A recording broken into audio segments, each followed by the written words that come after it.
ذرا ریلیف کی بات کرتے ہیں. بڑا اشتہار اخبارات میں ہے اور وزیر اعظم کی طرف سے 50 ارب روپے کا تاریخی ریلیف پیکج دیا جا رہا ہے. 200 یونٹ تک بجلی استعمال کرنے والے تمام گھریلو صارفین کو جولائی سے ستمبر تک، یعنی کہ 3 مہینے کے لیے. تو ظاہر ہے یہ ایک بڑا ریلیف بھی ہے اور وزیر اعظم خود کہتے ہیں کہ 94% گھریلو صارفین اس سے فیضیاب ہوں گے.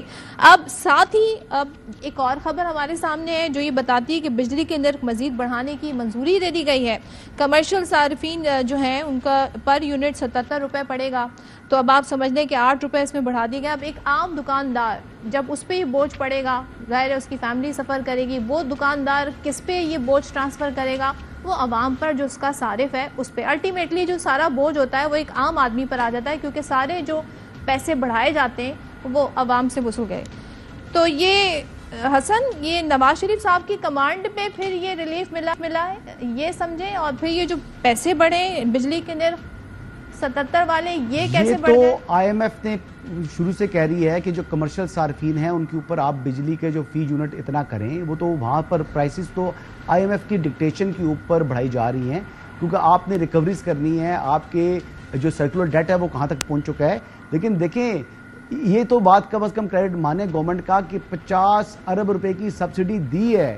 انہوں نے ماضی کی طرح جو ہمارے پرائم منسٹر آتے تھے وہ کہتے تھے جی کہ ہاں جی مہنگائی تو ہے لیکن آپ نے گھبرانا نہیں ہے، سب سے پہلے آپ نے گھبرانا نہیں ہے. مطلب وہ یہ باتیں نہیں کی انہوں نے عملی طور پر 50 ارب کی سبسڈی دی، پی ایس ڈی پی کو کٹ کیا، 50 ارب روپے دیا. اور آگے بھی خدا نہ خواستہ اگر کوئی فلڈز آتے ہیں، کوئی ایسی مشکلات ہوتی ہیں تو دین اگین یہ پی ایس ڈی پی کو کٹ کریں گے اور وہاں سے جو ہے پیسہ اٹھا کر غریب عوام کو دیں گے. جی 200 یونٹ میں کتنی بجلی یوز ہو جاتی ہے؟ کیا چلتا ہوگا کہ 2 پنکھے، ایک لائٹ، کس کے گھر میں اتنی کم بجلی یوز ہوتی ہے؟ متوسط طبقے کے لوگ جو ہیں جو کہ رہتے ہیں وہ کفایت چاری کے ساتھ رہتے ہیں، ان کے لائف سٹائل ہماری جیسا تو نہیں ہے نا صدف. وہ تو واقعی بجلی بڑی کم ہے لیکن پھر بھی 200 یونٹ تک بھی اگر بجلی استعمال کرنے والوں کو کسی حد تک وہ اگر بچت دے رہے ہیں تو مطلب اس کو اپریشیٹ کرنا چاہیے. اور یہ کافی، یہ کروڑوں میں نمبر ہے، یہ لاکھوں میں نہیں ہے جی.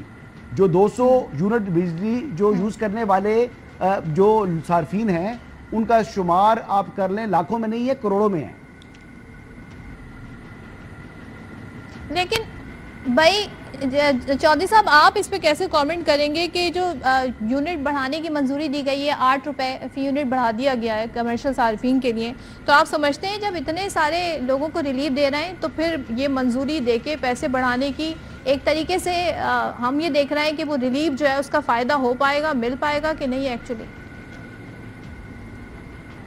اگر کسی غریب کو کچھ بھی ریلیف ملتا ہے تو ہم تو اس کی حمایت کریں گے.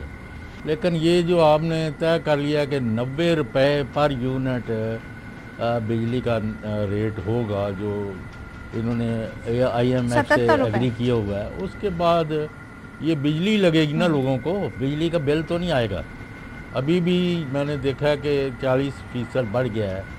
یعنی عام جب بھی کوئی بندہ بات کر رہا ہے نا جس کا 100 آ رہا تھا 140 آ رہا ہے. یعنی دس از اے جنرل انفارمیشن.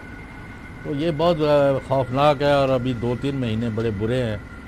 تو ہر معاملے میں اس طرح کا جو قیمتوں کا بہت زیادہ بڑھ رہی ہے، مہنگائی اس کی وجہ سے بڑھنی ہے اور مزید بڑھنی ہے اور بہت سارے مسائل پیدا ہو رہے ہیں. تو یہ اس طرح کے 50 ارب دے دیا تو 500 ارب دے دیا تو فلاں دے دیا، I don't think so it will help any one. یہ صرف گپ شپ کے لیے ٹھیک ہے. حیدر نقوی صاحب آپ اس پہ کامنٹ کرنا چاہیں گے؟ یہ واقعتاً ریلیف ہے 50 ارب روپے کا پیکج جسے حسن کہہ رہے ہیں، اسے سراہنا چاہیے.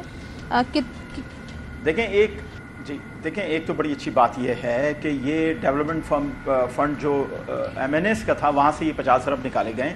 میں کہتا ہوں ان سے 100% فنڈ واپس لے لیا جائے، وہ کسی کے کام نہیں آتا. بہت اچھی بات ہے عوام تک یہ پیسہ کسی نہ کسی شیپ میں پہنچ رہا ہے.